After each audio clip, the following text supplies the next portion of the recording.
ஆண்டவரும் இரட்சகருமாயிருக்கிற இயேசு கிறிஸ்துவின் நாமத்தினாலே நான் உங்களை வாழ்த்துகிறேன். ஆமென். கிறிஸ்தவ வாழ்க்கை ஒரு ஓட்ட பந்தயத்திற்கு ஒப்பாகத்தான் வேதம் நமக்கு கூறுகிறது. நல்ல போராட்டத்தை நான் போராடினேன், ஓட்டத்தை முடித்தேன், விசுவாசத்தை காத்துக்கொண்டேன் என்று பவுல் முழங்குகிறார். அதே நேரத்தில் கலாத்திய சபைக்கு பார்த்து அவர்களை பார்த்து சொல்கிறார், நீங்கள் நன்றாகத்தானே ஓடினீர்கள், உங்கள் ஓட்டத்தை தடை செய்தவன் யார்? ஆவியிலே ஆரம்பித்த நீங்கள் மாம்சத்திலே முடிக்கப் போகிறீர்களோ என்று அந்த கலாத்திய சபையை பார்த்து பவுல் கேட்கிறார்.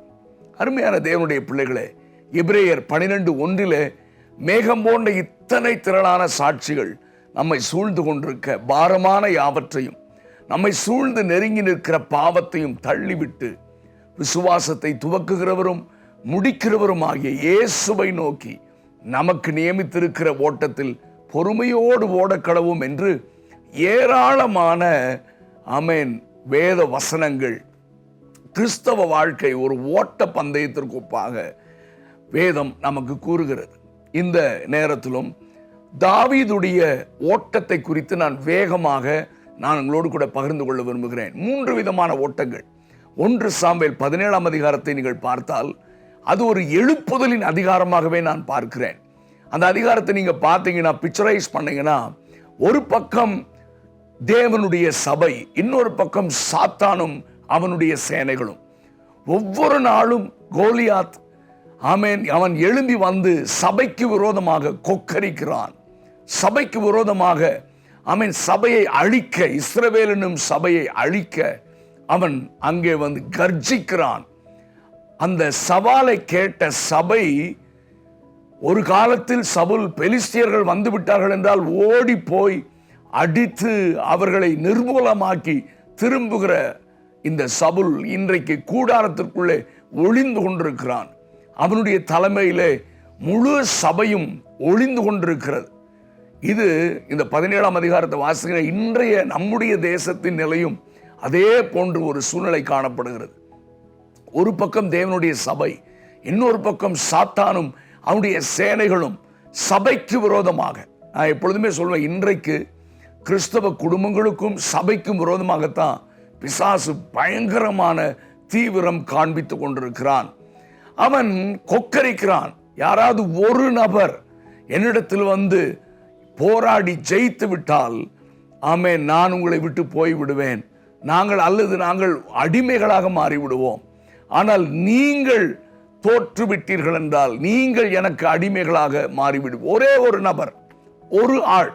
பிசாசு எப்பொழுதுமே பார்த்தீங்கன்னா, ஒரு நபரை தெரிந்து கொண்டு முழு குடும்பத்தையும் அவன் கொலாப்ஸ் பண்றான்.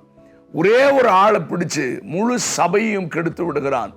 ஒரே ஒரு நபரை பிடிச்சு முழு ஆவிக்குரிய உலகத்தையும் வஞ்சிக்க அவன் தீவிரம் காண்பிக்கிறான்.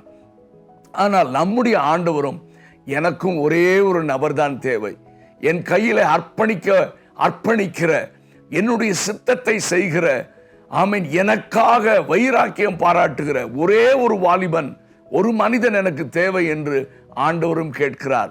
நீங்கள் யாருடைய கரத்தில் இருக்க விரும்புகிறீர்கள்? இந்த 17ஆம் அதிகாரத்திலே, 1 சாமுவேல் 17ஆம் அதிகாரத்திலே நாம் பார்த்தால் தாவீது கர்த்தருடைய பட்சத்தில் நின்றான் என்பதை நீங்களும் நானும் மிக தெளிவாக நாம் பார்க்க முடியும். அடிக்கடி என் காதிலே ஒரு சத்தம் கேட்கும், மோசே பாளையத்தின் வாசலில் இருந்து, who is on the Lord's side? கர்த்தருடைய பட்சத்தில் இருக்கிறவர்கள் யார் என்கிற அந்த சத்தம். இன்றைக்கு அந்த சத்தத்திற்கு எத்தனை பேர் செவி கொடுக்க போகிறீர்கள்? ஆண்டவரே, நான் உம்முடைய பட்சத்தில் நின்று உமக்காக நான் கிரியை செய்ய போகிறேன். ஹல்லேலூயா. கவனிங்கள், இந்த தாவீது முதலாவதாக அவன் ஓடுகிற ஓட்டம், அவன் தன் தகப்பன் கொடுத்த அந்த அப்பங்கள் அதெல்லாவற்றையும் எடுத்துக்கொண்டு தாவீது சேனைக்குள் ஓடுகிறான். எந்த சேனைக்குள்? எதிரியின் சேனைக்குள் அல்ல, அவன் இஸ்ரவேல் சேனைகளுக்குள் ஓடுகிறான். இஸ்ரவேல் என்பது சபை என்று சொன்னேன், சபைக்குள் ஓடுகிறான். தாவீதை பார்த்து, தாவீதே, நீ ஏன் ஓடுகிறாய் என்று சொன்னால், என் தகப்பன் ஓடச் சொன்னார், நான் ஓடுகிறேன். இரண்டாவதாக, என் தகப்பன் எனக்கு கொடுத்தவைகளை என் சகோதரருக்கு கொடுக்க ஓடுகிறேன் என்று தாவீது சொல்லுகிறான். ஒருவேளை அது ஒரு கீழ்ப்படிதலின் ஓட்டம் என்று கூட அதற்கு பெயரிடலாம். தன்னிடத்தில் கொடுத்ததை, நம்பி கொடுத்ததை சகோதரருக்கு கொடுக்க ஓடுகிறேன். அருமையான தேவனுடைய பிள்ளைகளே, உங்களுக்கும் எனக்கும் நம்மை கர்த்தர் வைத்திருக்கிற, நாட்டி இருக்கிற சபையிலே நமக்கு ஒரு ஓட்டம் உண்டு. ஆமேன். எதற்காக? நமக்கு கொடுத்த கிருபைகள், நமக்கு கொடுத்த தாளந்துகளை நம்முடைய சகோதரருக்கும் பகிர்ந்து கொடுத்து அவர்களையும் பலப்படுத்த, ஆமேன், கர்த்தர் நமக்கு சபைக்குள்ளே ஒரு ஓட்டத்தை வைத்திருக்கிறார். கர்த்தர் நம்முடைய சபையிலே நம்மை வைத்திருக்கிறார் என்றால் சபைக்குள்ளே உண்மையும் உத்தமமாக தகப்பனுடைய, ஆமேன், ஆணைக்கு ஏற்ப சபைக்குள்ளே நமக்கு ஒரு ஓட்டம் இருக்கிறது. இரண்டாவதாக, தாவீது அதோடு நிறுத்தவில்லை. தாவீது எதிரியின் சேனைக்குள் ஓடுகிறான். அந்த சேனைக்கும் அந்த கோலியாத்துக்கும் பெலிஸ்தனுக்கும் எதிராக ஓடுகிறான் என்று பைபிள் சொல்லுகிறது. இப்பொழுது தாவீதை கேட்டா, தாவீதே, இப்பொழுது ஏன் நீ ஓடுகிறாய்? யாருமே ஓட சொல்லலையே, ஓடுற ஆட்கள் எல்லாம் கூடாரத்துக்குள்ள உட்கார்ந்துருக்கானே, நீ மட்டும் ஏன் ஓடுறன்னா? தாவீது சொல்லுவார், ஐயா, இப்ப நான் ஓடல, என் மேல இருக்கிற பரிசுத்த ஆவியானவர் என்னை ஓட வைக்கிறார். அருமையான தேவனுடைய பிள்ளைகளே, நீங்கள் கர்த்தர் வைத்திருக்கிற சபையில் உண்மையாக நீங்கள் ஓடி தேவ சித்தத்தை நீங்கள் நிறைவேற்றினால் கர்த்தர் உங்களை எதிரியின் சேனைக்குள் ஓட வைப்பார் என்பதில் எந்தவித சந்தேகமும் இல்லை.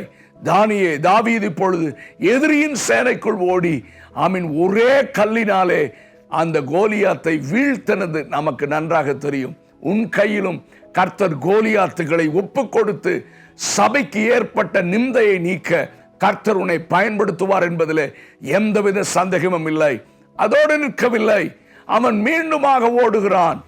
ஆமேன். அந்த பெலிஸ்தனிடையில் போய் அந்த பட்டயத்தை எடுத்து அவனுடைய தலையை வெட்டுகிறான். இப்பொழுது தாவீதை பார்த்து கேட்கலாம், தாவீதே, அவன் தான் நீ ஒரே அடியில கீழே விழுந்துட்டானே, இப்ப எதுக்கியா ஓடுறீர்னா? ஆமேன். இப்ப நான் எதுக்கு தெரியுமா ஓடுறேன்? நான் அந்த கோலியாத் கீழே விழுந்தாலும் இன்னும் சோர்ந்து போனவர்கள், பயந்து ஒளித்து கொண்டிருக்கிறவர்கள் எழும்பி வெளியே வரவில்லை. இப்பொழுது நான் ஓடுவது ஏதோ நான் மட்டும் ஓடுவதற்கல்ல. சோர்ந்து போனவர்கள், தளர்ந்து போனவர்கள், பின்தங்கி இருக்கிறவர்கள், பயந்து இருக்கிறவர்கள் எல்லாரையும் தட்டி எழுப்பி என்னோடு இணைத்து கொண்டு ஓட விரும்புகிறேன் என்று தாவீது சொல்கிறார். அருமையான தேவனுடைய பிள்ளைகளே, ஒன் மேன் ஷோ கிடையாது. ஆமேன். ஹீரோயிசம் கிடையாது. இன்னைக்கு டீம் ஒர்க், இணைந்து செயல்பட பரிசுத்த ஆவியானவர் நம்மை அழைக்கிறார். நம்முடைய சபையிலே நாம் இணைந்து செயல்பட வேண்டும். ஹல்லேலூயா. ஆமேன். ஏதோ ஒரு ஆள் நான் சாதிச்சுட்டேன், இல்ல இல்ல, நாங்கள் இணைந்து செய்தோம். எங்களை சபையை கர்த்தர் பயன்படுத்தினார். அதுதான் தாவீதுடைய இருதயத்தின் நோக்கமாக இருந்தது. ஆமேன். தாவீது தி கிரேட், தாவீது இல்லாம முடியாதுப்பா அப்படி சொல்ல அல்ல, நாங்கள் இணைந்து, என்னுடைய பெயர் வேண்டாம், ஆமாம், என்னுடைய பெயர் வேண்டாம். அதைத்தான் அந்த அதிகாரத்தில் சொல்றான். நான் ஓடி கோலியாத்தை வீழ்த்துவதற்கு காரணம் தாவீது பெரிய ஆள்னு சொல்வதற்காக அல்ல, இஸ்ரவேலிலே ஒரு தேவன் இருக்கிறார் என்று பூலகத்தார் எல்லாரும் அறிந்து கொள்ளும்படி நான் ஓடுகிறேன் என்று சொல்கிறான். இந்த கடைசி, ஆமேன், இந்த காரியத்திலே கர்த்தர் நம்மை அழைக்கிறார். ஆமீன். தளர்ந்து போனவர்கள், பலவீனமானவர்கள், சோர்ந்து போனவர்கள் உண்டு. அவர்கள் எல்லாரையும் இணைத்து ஓட, ஆமீன், தாவீது கடைசி ஓடுகிறான். தலையை வெட்டி அவன் தூக்கும் பொழுது செத்து போன சபை, பயந்து கொண்டிருந்த சபை, பலவீனமானவர்கள் எல்லாரும் எழுந்து தாவீதோடு இணைந்து எல்லாரும் சேர்ந்து ஓடி பெலிஸ்திய கூட்டத்தை வீழ்த்தி சபைக்கு ஏற்பட்ட இழுக்கை, நிந்தையை நீக்கினார்கள் என்று நீங்களும் நானும் பார்க்கிறோம். இந்த கடைசி நாட்களிலும் கர்த்தர் நமக்கு ஒரு ஓட்டத்தை வைத்திருக்கிறார். ஆமென். நமக்கு கர்த்தர் வைத்திருக்கிற ட்ராக்ல நம்ம ஓடுவதோடு மட்டுமல்ல, பரிசுத்த ஆவியானவர் நடத்துதலோடு கூட உந்துதலோடு ஓட கடவோம். எல்லாரையும் இணைந்து, ஆமீன், இணைத்து ஓடுவோம். ஆமீன். சபைக்கு விரோதமாக செயல்படுகிற கோலியாத்தின் ஆவிகளை அடையாளம் கண்டு, ஆமீன், அவைகளை அழித்து இஸ்ரவேலின் சேனைகளுடைய தேவனுடைய நாமத்திற்கு ஏற்பட்ட நிந்தையை நீக்கி சபையோடு இணைந்து நாம் செயல்படுவோம். கர்த்தர் உங்கள் ஒவ்வொருவரையும் இந்த கடைசி நாட்களிலே உண்மையாய் ஓட, ஆமீன், இணைந்து செயல்பட, பரிசுத்த ஆவியானவர் நடத்துதலின்படி ஓடி வெற்றியாய் ஓடி முடிக்க கர்த்தர் அனுக்கிரகம் செய்வாராக. God bless you all. God bless you. நாம் ஜெபிக்க போகிறோம். பரிசுத்தமுள்ள பிதாவே, உம்முடைய குமாரனாகிய இயேசு கிறிஸ்துவின் நாமத்தில் உம்முடைய பாதத்தில் வருகிறோம்.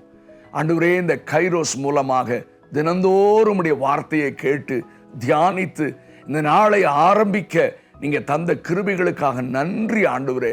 ஆண்டவரே, இந்த தொடர்ந்து இந்த கைரோஸ் மூலமாக கர்த்தருடைய வார்த்தை விதைக்கப்படுவதாக, அந்த வார்த்தை ஒவ்வொருவருக்குள்ளும் ஜீவனாக ஆண்டவரே அப்பா அவர்களை தொடர்ந்து ஓட, அவர்களை பலப்படுத்த நீர் பயன்படுத்தும்படியாக ஜெபிக்கிறேன். இப்பொழுதும் ஆண்டவர் இந்த காலை நேரத்தில் இந்த கேட்ட இந்த வார்த்தை இந்த பிள்ளைகளுக்குள்ளே கிரியை நடப்பித்து தொடர்ந்து ஆண்டவருக்காக ஓடணும், தாவீதை போல வைராக்கியமாக ஓடணுன்ற ஒரு பெரிய வைராக்கியத்தினால நிரப்பும்படியாய் நான் ஜெபிக்கிறேன்ப்பா. உம்முடைய பிள்ளைகளை நான் ஆசீர்வதிக்கிறேன். கிருபைக்குள் மறைத்துக் கொள்ளும். இயேசு கிறிஸ்துவின் நாமத்தில் பிதாவே, ஆமென், ஆமென்.